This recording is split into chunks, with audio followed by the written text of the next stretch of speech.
You're listening to the Brandon Assembly Podcast. Brandon Assembly exists to share the authentic Jesus Christ, equip believers to experience relevant faith, and to celebrate the grace of God without limits. We invite you to check out our website at www.brandonag.org, where you can find out more information about our church.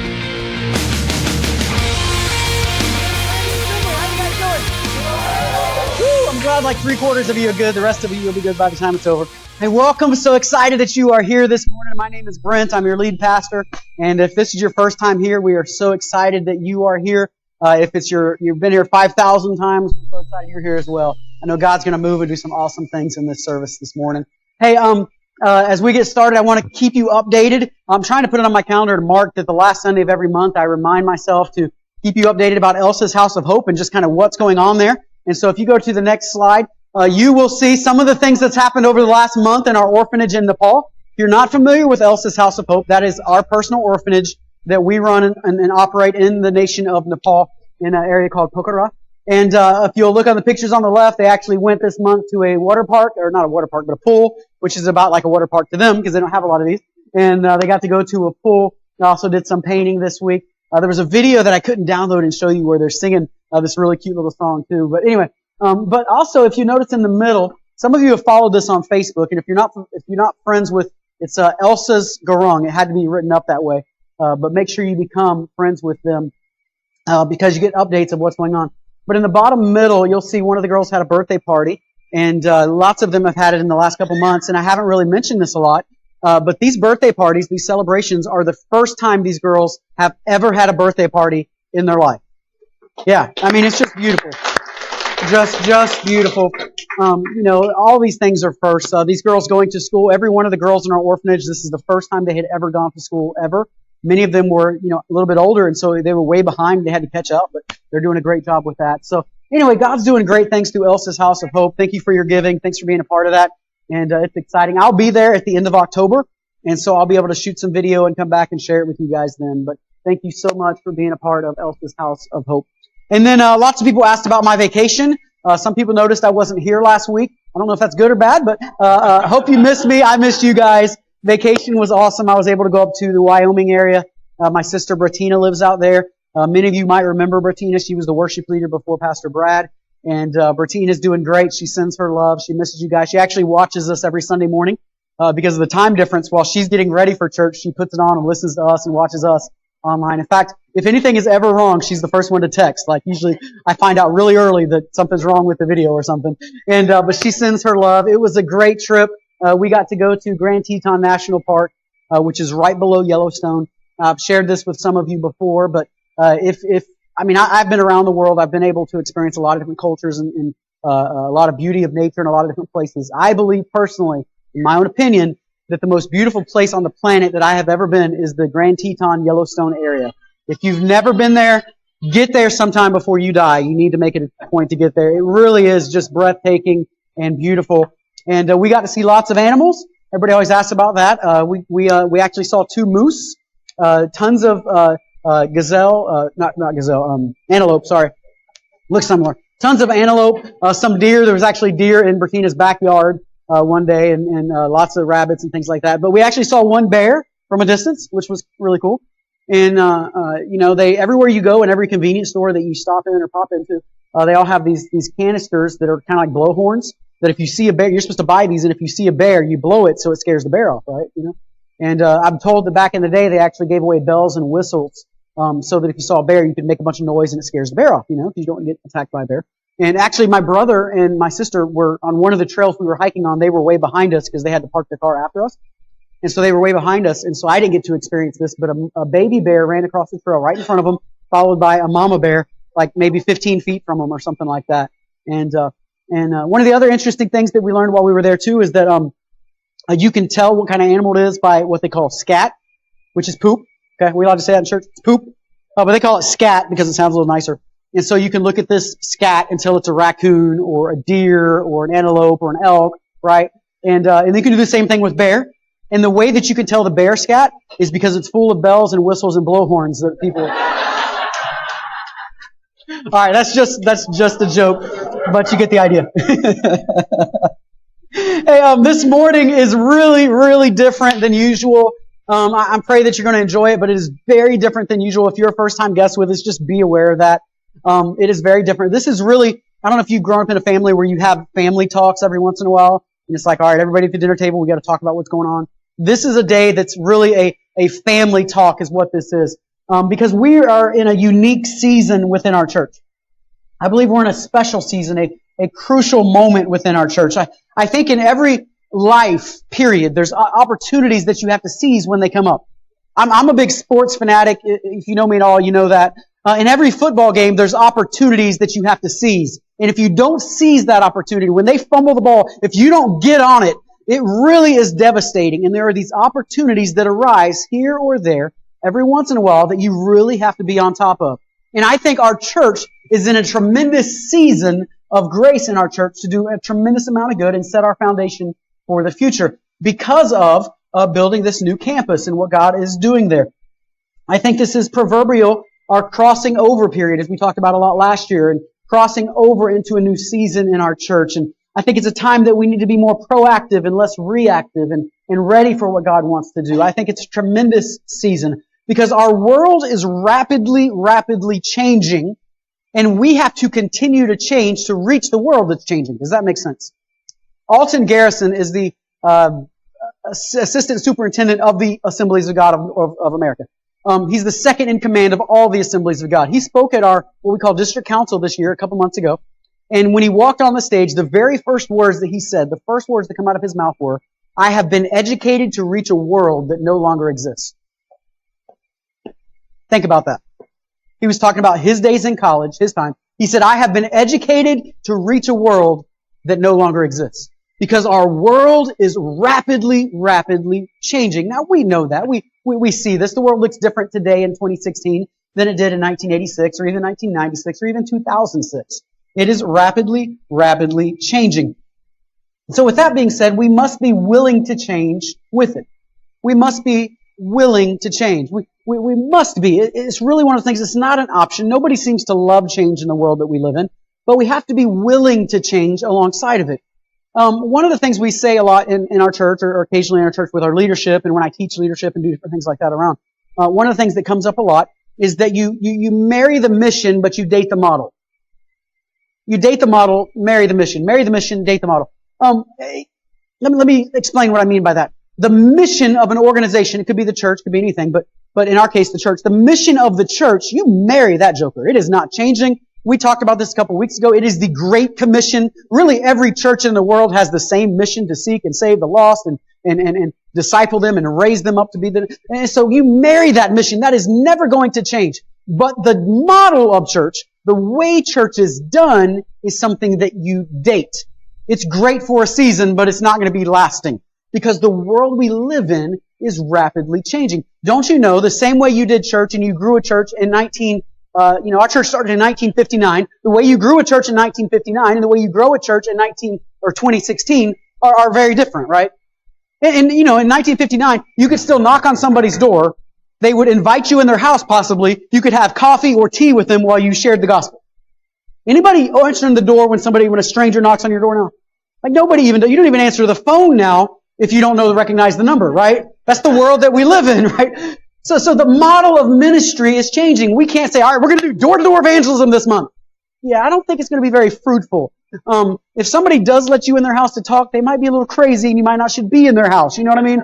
Like you may never come back out. You can check out anytime you want, but you can never leave. Anyway, we marry the mission and you date the model. So we got to be careful never to fall in love with the model church. The way we do church, we can't fall in love with it because it has to be changing. Our mission and vision is permanent, but our approach is always temporary. And the older you get, the harder it is to change sometimes. But let me share with you 6 words that will destroy the future of any church. Ready? We've always done it this way.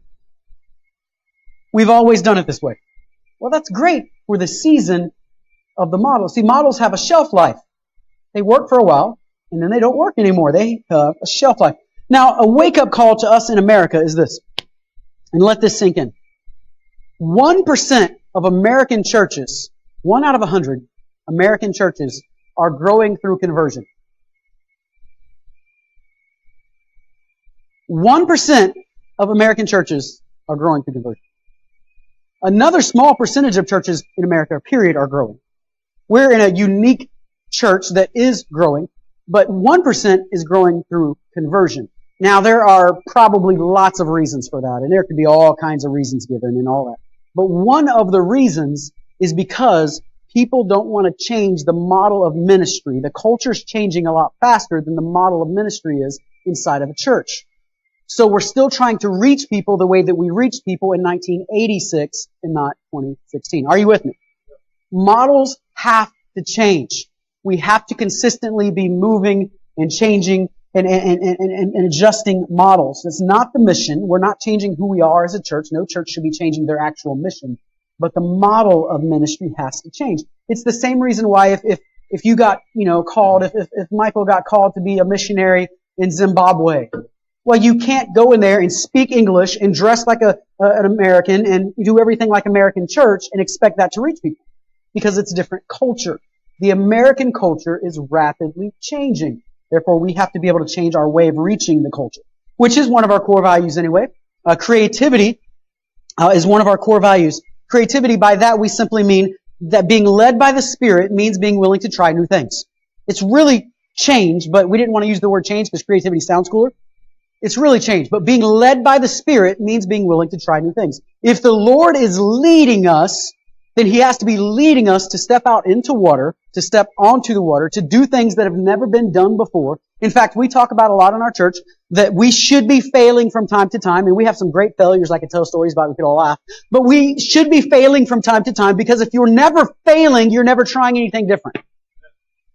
So failures are not final. It's not like we just beat ourselves up over it. We fail and we laugh about it and we learn one way not to do it, right? Was it Edison that tried to make the light bulb 10,000 times or something? And one of those times he finally succeeded and they said, you failed 9,999 times. And he said, no, I learned ways not to do it 9,999 times. Failure is part of the culture here because we want to be a creative church willing to change. I personally agree with Mark Batterson, who says that the greatest ways of doing church have yet to be discovered.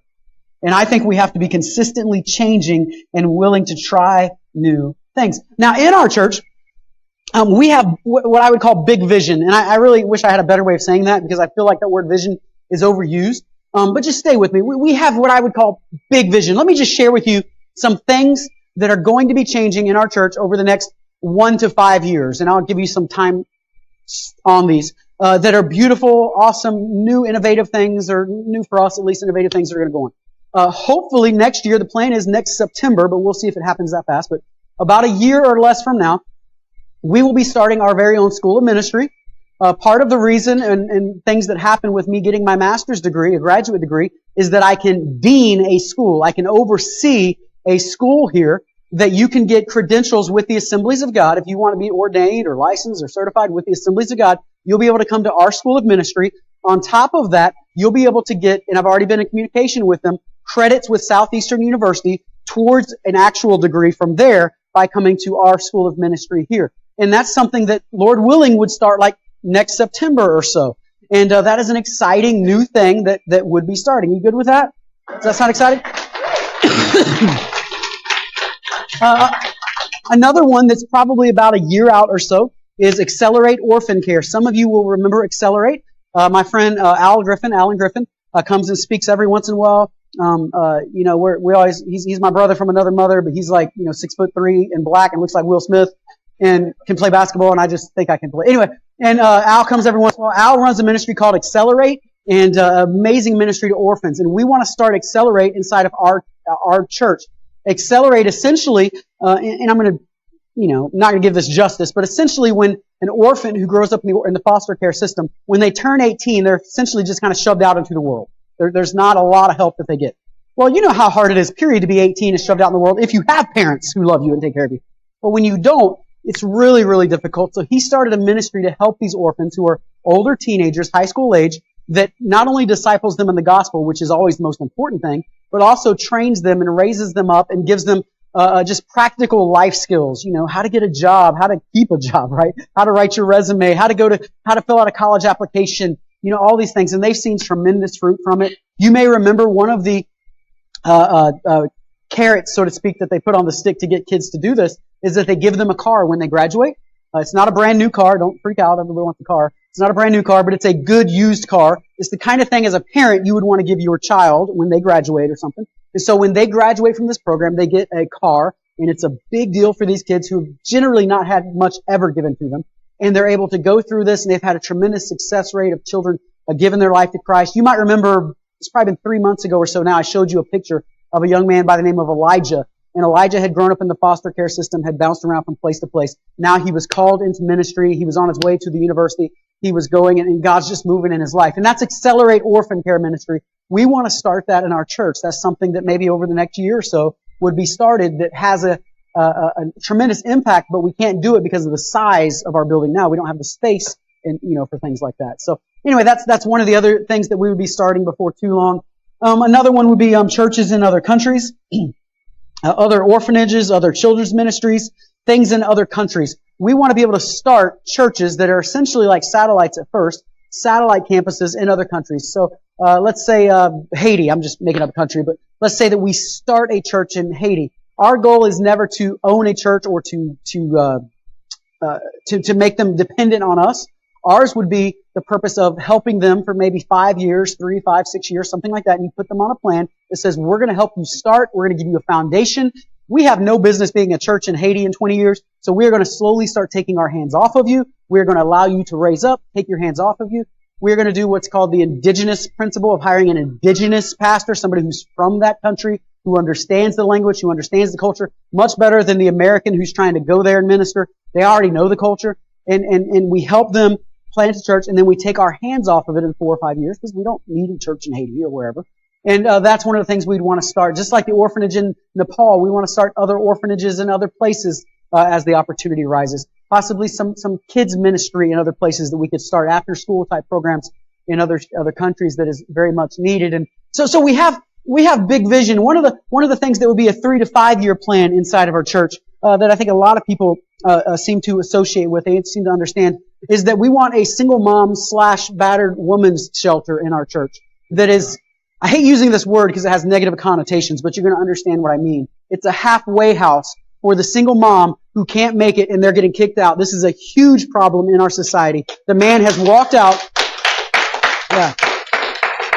The man has walked out of everything going on in her life, and now she's trying to raise kids. She doesn't make enough money. But if you can train her and raise her up, allow her to stay to a place for 2 or 3 months while she gets raised up and gets a better job and can save for a month or two, and then help her get back out on her feet. Same thing with battered women, a place they can come as a shelter, a house that has a house mom that's training these ladies up and sending them out. That's a huge part of our vision. That's something we want to be doing in the next 3 to 5 years inside of our church. It's beautiful things that I think is part of what God wants to do. We want to start healing rooms in our church. Some of you might or may not be even familiar with the idea of a healing room. But healing rooms are something that are a little more common on the West Coast than the East Coast. But essentially it's somewhat like a restoration room as far as the way to describe it to you, except you do it out in the public. You do it at maybe a strip mall inside of a location there that's people can come. And we used to use these words in the Pentecostal church that we don't use anymore, like tarry or pray through, right? Now, like, we're going to pray for you for 5 minutes, and if God doesn't move, then, it's too late, right? And none of us like it, but we're all on these time schedules now because of all the services in our church, at least, and it's pretty common everywhere, that it's really short. And so, Restoration Room, tonight, by the way, 6:30, Restoration Room. If you've never been, you really should come. It's awesome. But Restoration Room gives you a long period to pray through and pray with somebody and believe for healing and really stand and listen to God and creating this kind of environment, but not just in the church, because we realize the church is 4 walls. We want to be in the community. And so you create these centers inside the community where people can come to find healing in Jesus Christ. And that's a huge part of our vision that we want to start in the future as well. Another one, and this is one of the reasons why everybody's excited about this announcement today. We're getting there. Another one is that we want to start satellite campuses inside the community of the area that we live in. Now, the thing is this. Now hear my heart when I say this. I never want to. I'll do anything God calls me to do. I never want to do 4 services ever again. Every time somebody guest speaks for me, they're all like, "You do that every week?" Yes, I do it every week. I never want to do 4 services again. I mean, I'll do anything God calls me to do. I never want to do it again, though. But right now we have to do it because our facility doesn't give the base for a foundation to start satellite campuses yet, because the facility is not big enough to house a foundation for it. Does that make sense? So one day, my goal would be to never have more than 2 services, maybe 3 if we had to, but really never have more than 2 services in our new building. And instead, now we got the foundation for it, we start planting campuses in other areas. And so, for instance, let's say that some people drive from Fishhawk to come here. And so instead of saying, these 50 people that drive to Fishhawk, why don't we just plant a campus in Fishhawk so you don't have to go as far? And so essentially, instead of adding services, you add services in people's communities. And that's a huge part of our vision. Okay? So we could have a church in Teton or Tampa or Plant City, because we need another church in Plant City. You know what I'm saying. In some of these outskirts communities, many of you come from these communities, we could plant a church inside of your community. And that's a really huge part of our vision, because we believe that God's going to continue to grow our church and advance our church. Now, the problem that comes up with that is we can't plant Brandon Assembly of God in Tampa, because Brandon Assembly of God is Brandon. Or we can't plant Brandon Assembly of God in the Nodasassa, because that's not Brandon, that's the Nodasassa, or in Fishhawk, or wherever. And so the problem that arises is that in Brandon only works, the name Brandon Assembly of God really only works in Brandon. Are you with me? So, therefore, we are going to be changing our name. Half the room is excited. You ready for the name? Too bad. I'm not giving it to you yet. We are, this is the season to do it. We're walking into this new church building, all the new campus, all the excitement of that. That creates a perfect season if we're ever going to change our name. This creates a perfect season to do it for 2 reasons. One, because we're about to spend about $50,000 in signage, meaning the outdoor sign that goes by the road, the sign that's going to go on the front of the church, the signs that are inside the church for different things. There's about $50,000 total that's spent on signage. It makes no sense to go in there and spend $50,000 on Brandon Assembly of God, and then in 2 or 3 or 4 years, or even 5 years, go back and say, all right, we're going to reinvest this money, take it all down, all the good stuff we just bought, and then re-put up new stuff. So it's a good reason for that. It's also a good reason because in our American model of thinking, the way we think in America, churches think of buildings. The church is a building. That's the way we think, even though we know the church is you and I, right? That's the way we think.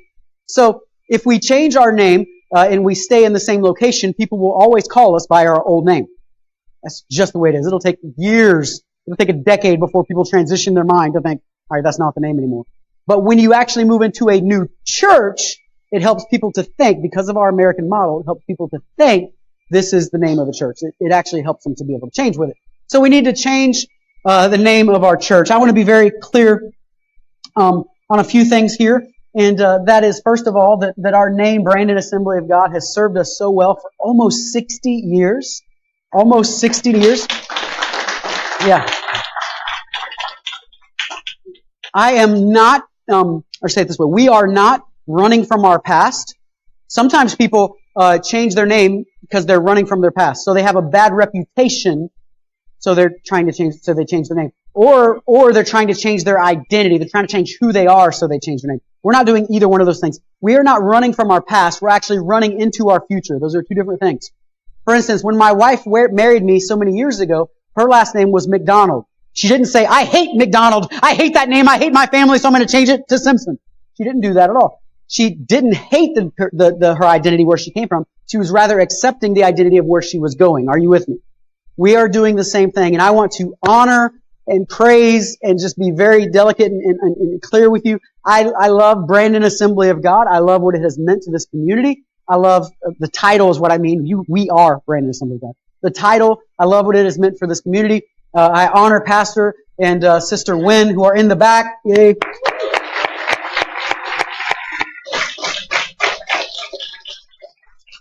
I honor them for starting this church.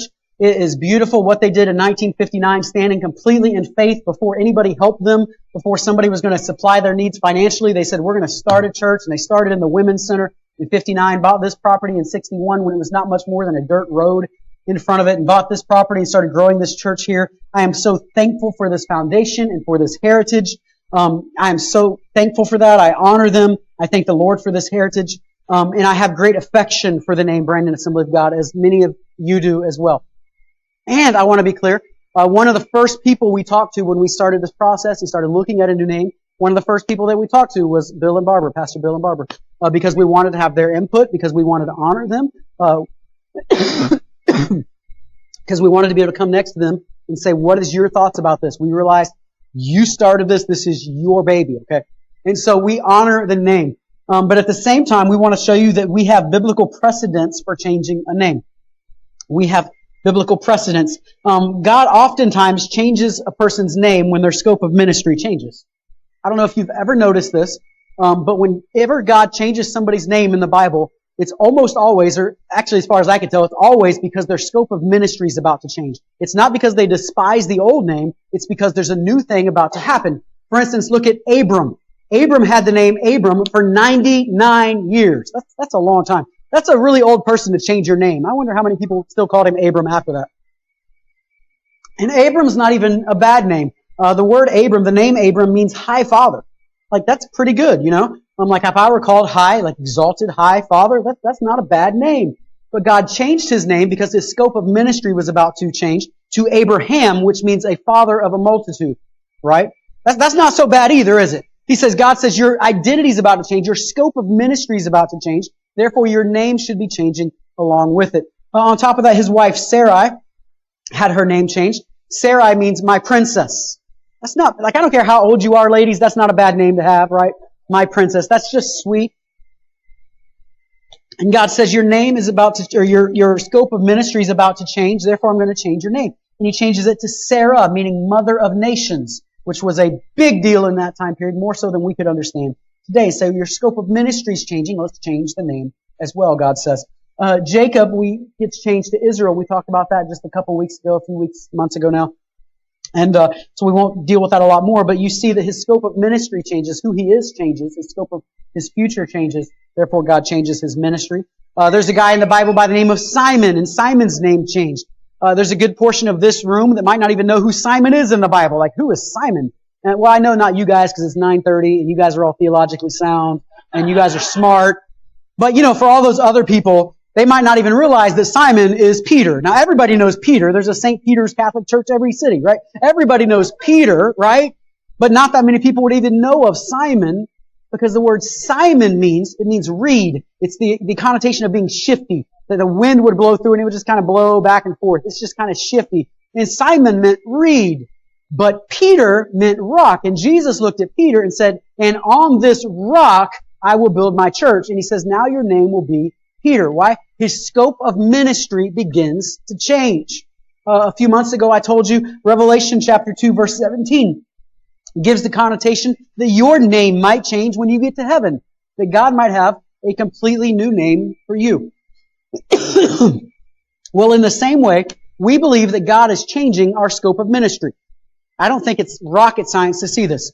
You can reach more people and do more good in a larger facility.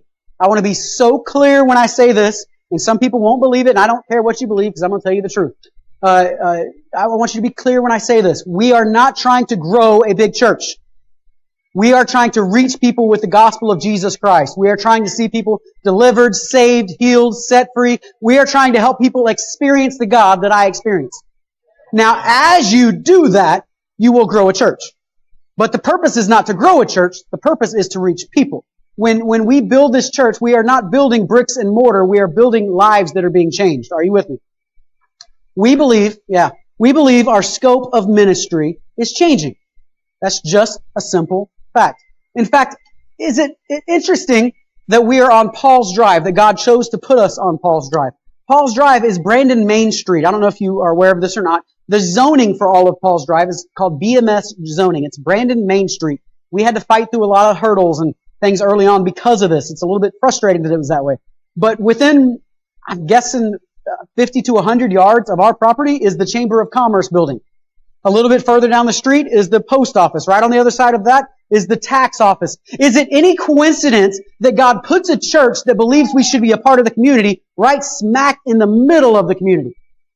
Maybe God wants us to be a better minister inside the community, that we don't just tell people to come to us, we are going to them. So He shows that by putting us right in the middle of the hub of town, right in the middle of Main Street. See, God often changes a person's name whenever the scope of ministries change. And we are going to expect God to change lives. We're not just going to react to God as He does. Are you with me? Let's expect God. So, I want to be very clear here, and if you miss everything else, this might be one of the most important things that I say, and I'm going to need to reinterpret or re-say this later on in the coming months as we move into the new church, but it's so important that we understand this, that we must value what God values. We must value what God values. It's very similar to what I'm saying when I say that you date the model, marry the mission. Because what happens so often is that Christians mix up sentimental with sacred. I am super sentimental. People that know me well, if you know me well, you probably have caught on to this. The reason I still live in Plant City is because I want my kids to grow up in the same house all their life and have all those memories and see little marks on the door where they've grown from here to here to here. You know, I'm super sentimental. I do the same stuff over and over. I find myself in patterns because I'm sentimental about the restaurants I go to or the places I go for my prayer retreats or things like that because I know God moved then and I want to go back because I'm sentimental. I am very sentimental, especially for my age. I'm very sentimental. But we have to be careful that we don't mix up sentimental with sacred. The name, and for this point I'm going to mix it together, the name and this building is sentimental to many of us. Some of you were married in this building. You dedicated your babies in this building. We're dedicating a few more in the 11 o'clock service today.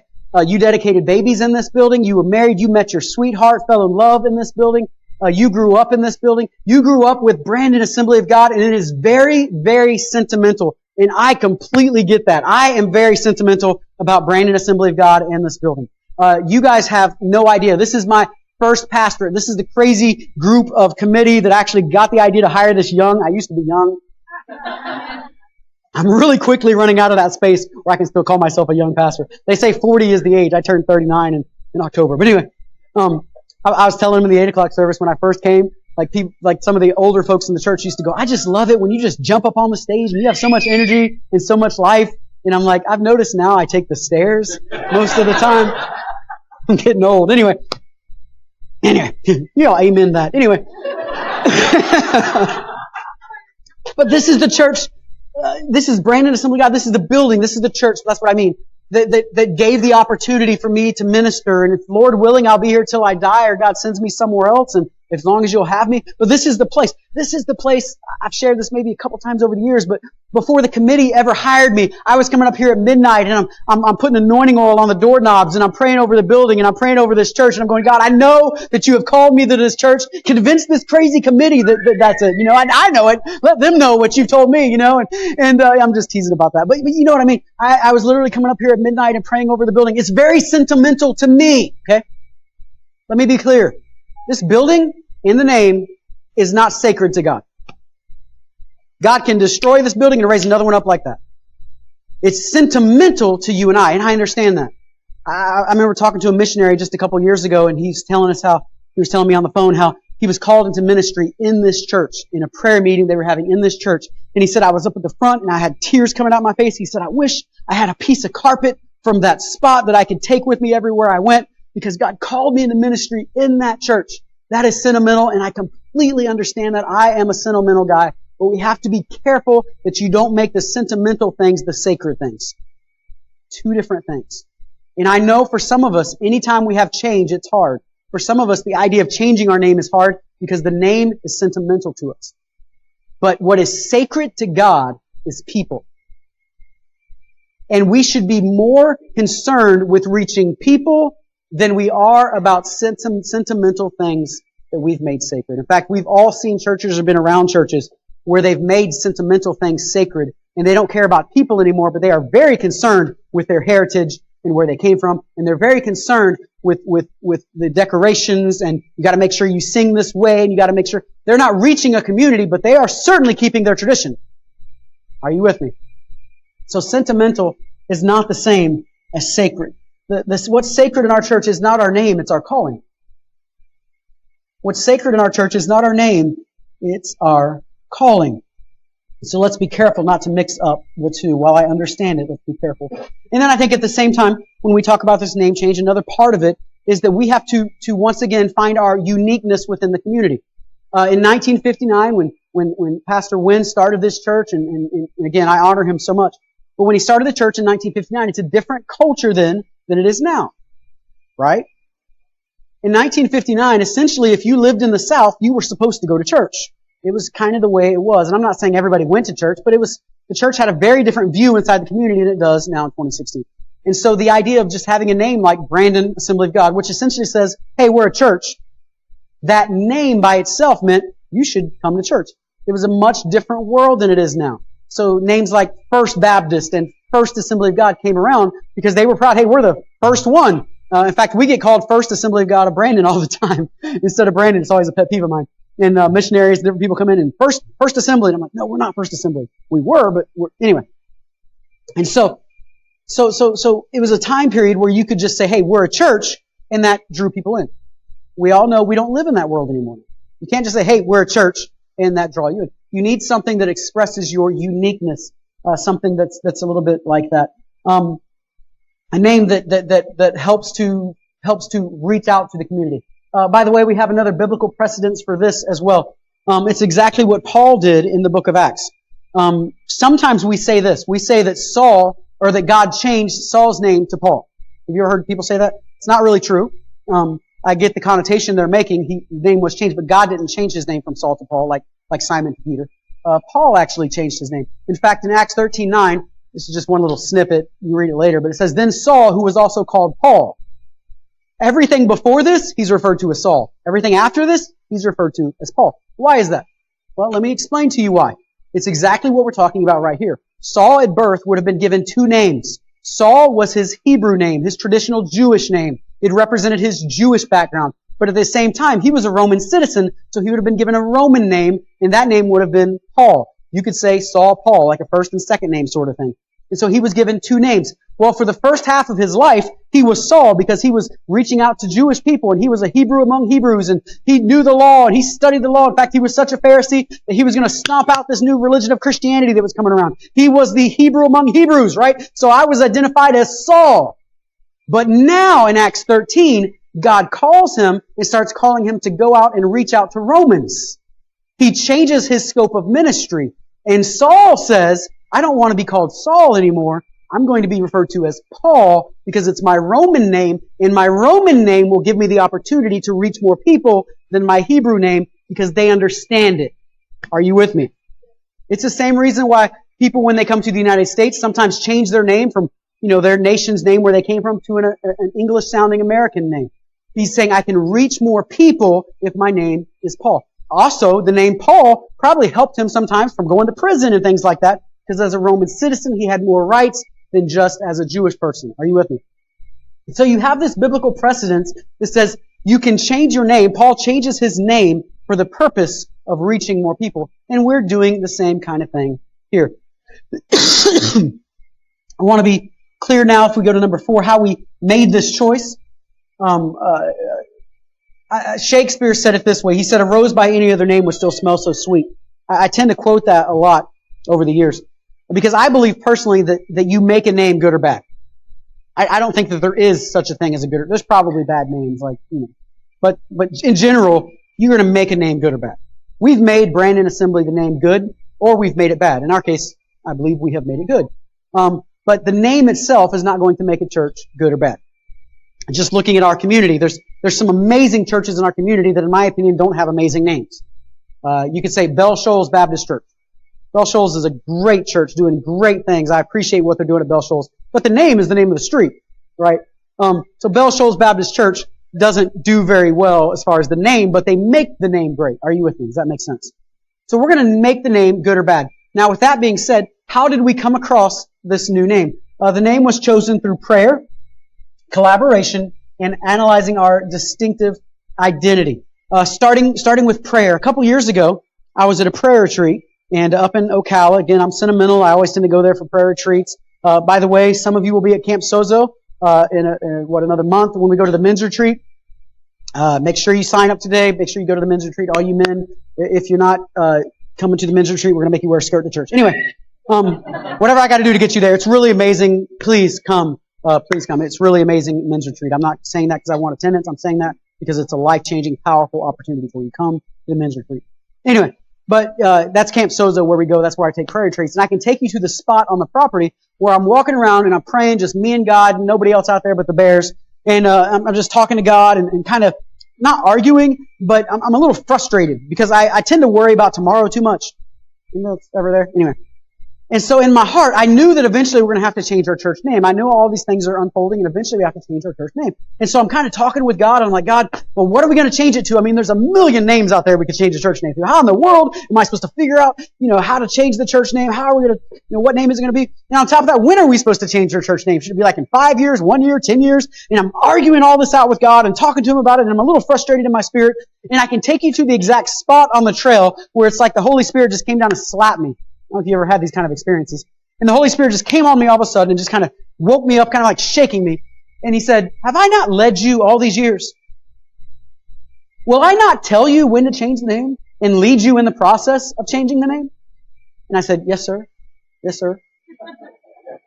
And because I tend to let tomorrow's worries fill up today instead of just letting the Holy Spirit lead me. And so at that point, I dropped it. And I said, all right, God, when it's your timing, when it's your time, then start leading me. And sure enough, the Lord does that because that's what He's always done. Isn't that beautiful? And so sure enough, sometime later, I'm back at another prayer retreat and the Lord starts walking through this process. I came home from that prayer retreat with probably 25 different names that were potential, that I had prayed through, that I had kind of thought through and trying to think. I had one that I really liked and then I had a whole lot of others and praying about it. And I brought that home and then we started collaborating with different people, different committees, different folks, all trying to take these 20, 25 names and start narrowing them down. Saying, all right, which one is the one God wants for us? And so through prayer and collaboration, we started narrowing it down. On top of that, even after we had pretty much decided on the name, 80%, 85% had made the decision, I still actually formed another little group to collaborate one last time and just to go, listen, I just want to make sure there's not some other name out there. It should be, let's one last time take a look at this. So it was not simply my decision alone. It was collaborated. It was worked on together. And then we started looking at our distinctive identity in this process as well. Who we are as a church. What name represents us as far as who we are as a church. We are a church that we believe in being what's called missional. You could call it incarnational. We believe that you are Christ in the community. That you incarnate Christ everywhere you go. We believe that you are missional, that what happens on here should only be supplementing what's happening out there. That the real church of Jesus Christ that's active and alive does not just meet on Sundays, it's actually all over the place on Monday through Saturday. That you are salt and light everywhere you go. We believe that the church simply assembles. It simply arises out of the community and assembles on a Sunday and then goes back out. It's kind of like a tide of the ocean is the way the Lord always seems to express it to me. Waves and tides is like, you have a tide that comes up. It's natural. It's part of the routine of God. A tide that comes up. And so you arise and you assemble together and then a tide that goes out and you go back out. And we believe that we are a church that should be arising once a week and assembling together. But then the real church, the real magic happens during the week. We come to church to experience God so that we can go out and be the church. We talked about arise and shine during this series. Remember that? I step up on the roof and we're talking about arise and go. Arise. You come together. You strategize. You huddle, so to speak, using the sports analogy. You plan it out. You talk about what's going to happen. You put courage inside of us. We strategize. Then we go out and we be the church. So we arise and we go. That's the great commission that God has called each and every one of us to. We arise and shine inside of the community. I believe that the church has a role to arise and change the world. Pastor Kyle did a great job preaching on that last week and how the teenagers are coming up. We have a responsibility, adults, to invest in our teenagers so we help them arise and then go out and change the world. 2 weeks ago, the last time I spoke, Dion did such a great job with me. As we talked about, you have a prophetic responsibility as a church to call dead things alive. And so you arise and you speak into dead things and call them to life. Are you with me? Are you catching on to anything? So, starting today, this name has been in front of you this whole series, but starting today, as of August 29th, we will be called Arise, Assembly of God at Brandon.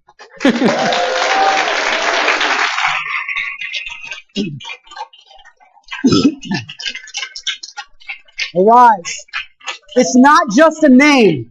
It is a prophetic responsibility. It's a prophetic call on our lives to arise and then go out, to speak into dead things and call them to life, to call them to arise. We have a responsibility inside of this community to look over people who are dead in Christ and call them to be alive, to call them to come out of the dead thing and be alive in Christ. We have this responsibility to help others arise the way that you and I have arise. So arise, Assembly of God at Brandon. It's a call to arise and go, arise and come together once a week and then go out. And so, would you just look at 3 people around you and shake their hands and say, welcome to Arise?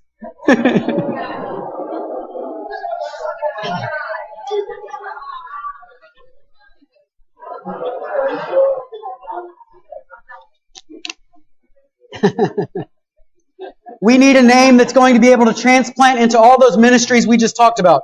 It's going to need to be able to work inside of the school of ministry, to be able to work inside of the home for women and mothers and these kind of things. And this is a name that will be able to go out and work in all these different areas. It's also a name that many of our ministries inside of our church, not all, but some of the larger ministries inside of our church will take on to streamline and to unify everything. So we will have Arise Men and Arise Women. The logo that's on your screen right now is Arise Kids. Pastor Josh is sharing that with our kids today.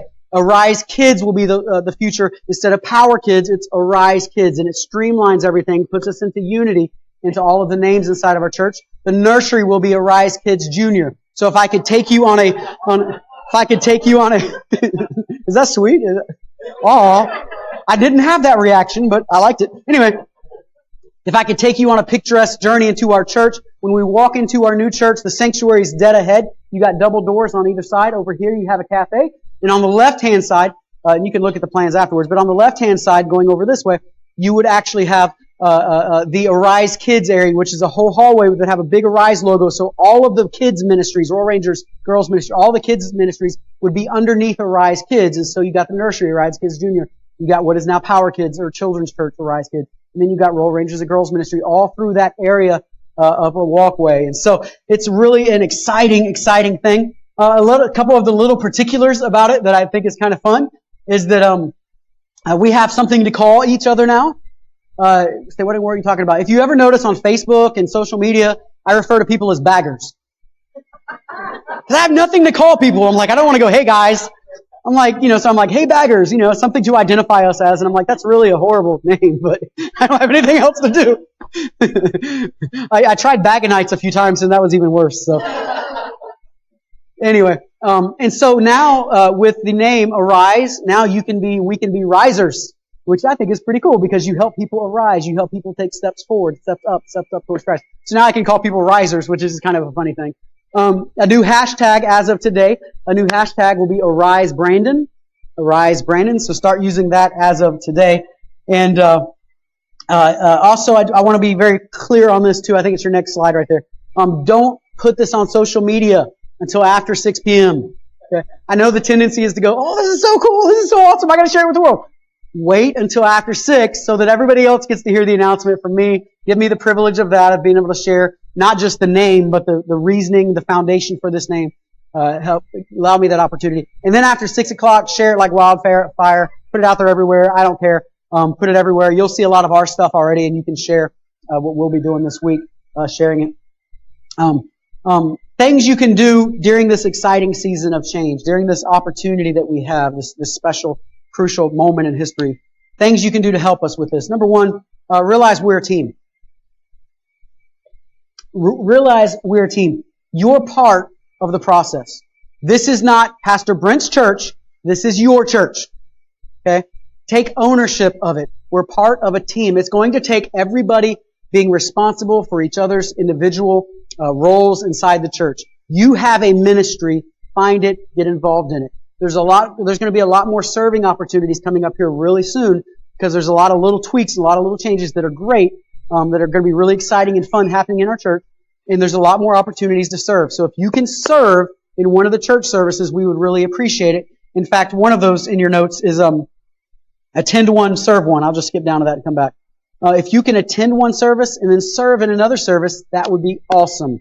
We're having problems with parking. There's going to be a whole parking team coming soon. There's some other things going on outside with guests that's going to be happening here real soon. We need people to help in these areas, as well as anything with children. Anywhere you can serve. If you have a gift, if you don't have a gift, we'll find a gift. See Pastor Tina. We're going to get you involved. We want you to attend one service and serve one service. Or you can serve one service and then attend. You have a unique opportunity while we have all these worship experiences to be able to do that in our church. So attend one, serve one. Realize it's your church, so get involved. Another thing is greet guests. Greet guests. We should be 4 smiles deep at every door. Everywhere they look, when people walk in, a guest walks in, they should see smiles. Smiles work in any language and any culture. I've yet to find a culture where they don't like it when you smile. Some of them look crazy at you because they're not used to seeing as many smiles, but I'm a smiler. I smile everywhere. It works in any language, okay? In fact, I have people in Latin America all the time that they'll try to talk to me and I just smile and they seem to think I know what they're saying. I have no clue. Smile and nod. Anyway. But a smile, be friendly, greet the guests around us. All right, here's why this is so important. And again, this is family talk. If you're a guest in our church, you get like insider information right now. This is why this is so important. Because what happens sometimes is we'll have a service that has a ton of guests. Especially 11 o'clock. 11 o'clock is really the big guest time. So a service that has a ton of guests. I mean, literally the room could be half first-time guests, or I'd say within the first 3 times. Well, guests don't usually walk around greeting each other. So when you got half the room that's guests, and the rest of our church shows up late, and half of our room that's guests, they're all sitting here going, these people are so unfriendly. Nobody greets anybody. Because they're all guests, and they're all having the same thought. So that makes those of us who are part of this church, this is your church, those of us, we have a responsibility, walk around, smile at people, shake their hand, love on them, and just talk to them. Be nice. Pastor Tina and I and other staff members consistently, especially on Wednesdays for me, consistently walk up to people and say, hey, listen, that person over there is new. Why don't you go walk over and sit down with them or have them come sit with you or see if you can sit with them and just talk to them and be friendly. And we don't mind doing that, but it's a whole lot better if you take the initiative yourself and don't have to be asked. Be friendly, greet guests. I know it's out of your comfort zone. Use that as one day you can sit with Paul and talk about how he was beaten and how hard it was on him, and you can be like, yeah, I had to greet guests in church that I didn't know. Paul, you have no idea of the American culture, how hard this is. All right, well, that puts it into context, but I realize it's out of your comfort zone. Go do it. Go do it anyway. And then, last but not least, if you can attend the 8 a.m. or the 5 p.m. service, this is not for everybody, but if you can attend those services, it really helps because we have a lot of our guests that we want to honor and be able to reach out to. Come during the 9:30 and 11. Majority will be 11, but come during those 2 worship experience hours. And so 8 a.m. doesn't have childcare. So if you have children, don't come to 8 a.m. I understand. 5 p.m. does. 5 p.m. has everything like we do this morning. But 8 a.m. or 5 p.m., if you can make that sacrifice, and realizing that it's only until we get into the new building, which is a 6 to 8 month build. Realistically, we're talking March or April, something like that. So if you can make the sacrifice for 6 to 8 months and try to come to either 8 o'clock or 5 o'clock, that would really be helpful for us because it just gives us more seating capacity. And it's not about getting people into the seats. It's about seeing those lives change that come into the seats. And so it gives the opportunity. Somebody's testimony is going to be there because you gave up your seat. Okay? So if you can come to the 8 o'clock or 5 o'clock service, that would be great. And if you can attend one and serve one, that would be awesome. That all being said, let me just wrap up by saying once again, as we started with, this is a unique season in our church. I believe it's a crucial time. I believe this is a time of opportunity that we have to seize. This is the ball being fumbled and we need to jump on it. This is, having the touchdown catch that you can let slip right through your hands or you can catch it. This is one of those opportunities that we need to seize as a church. In the history of our church, we've only built a building twice. Built a church building twice. 1961 and 2016/17. This is a unique season, and we need to do all we can to seize the opportunities that God has given to us. And one of the scriptures I use often when I talk about unity is Genesis chapter 11, verses 5 through 7. It says this. It's talking about the Tower of Babel. And it says, "But the Lord came down to see the city and the tower the people were building. The Lord said, if as one people speaking the same language they have begun to do this, then nothing they plan to do will be impossible for them. Come, let us go down and confuse their languages so they will not understand each other." That scripture has always stuck out to me from early on in my salvation because especially in other translations you see it even more clearly. God is saying when they are unified, they'll accomplish whatever they're trying to do. If they are unified. And God says, I have to go down there and cause division just to keep them from accomplishing what they're trying to accomplish, which was evil. Listen, if we are unified, if we will come together, and I want you to hear this clearly as we wrap up, if we will come together in unity, what you will see over the next 12 to 18 months in our church will be miraculous. Let me try that again. Let it sink in. What you will see over the next 12 to 18 months in our church will be miraculous. I speak that over you and I pray you receive it. You will tell stories about what God does in Arise Assembly of God at Brandon because of the unity that happens and how God blesses unity. We are in a unique season. We need to seize the opportunity and you will see miraculous. It's going to be amazing.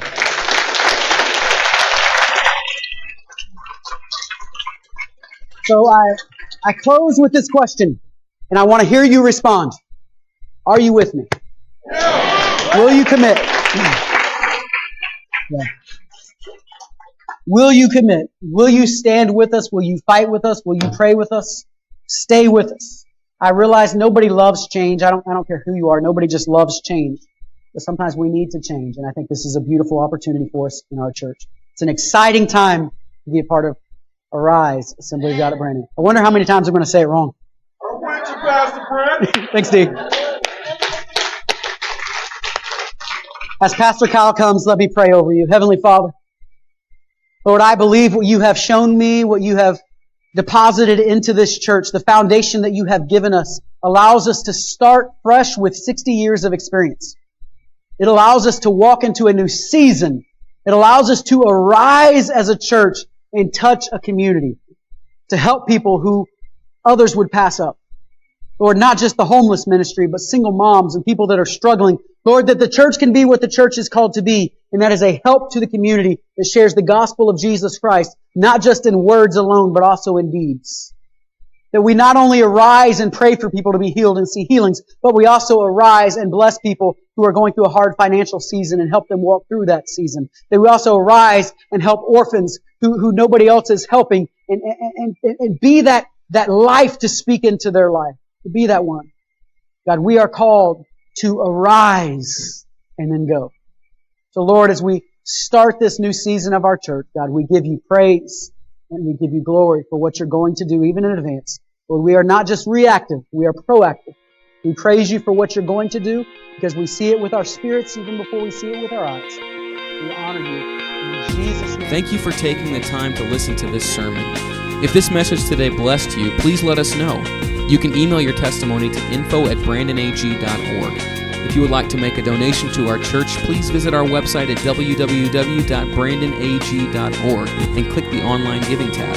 You can also find directions, phone numbers, and general information about our church. God bless you.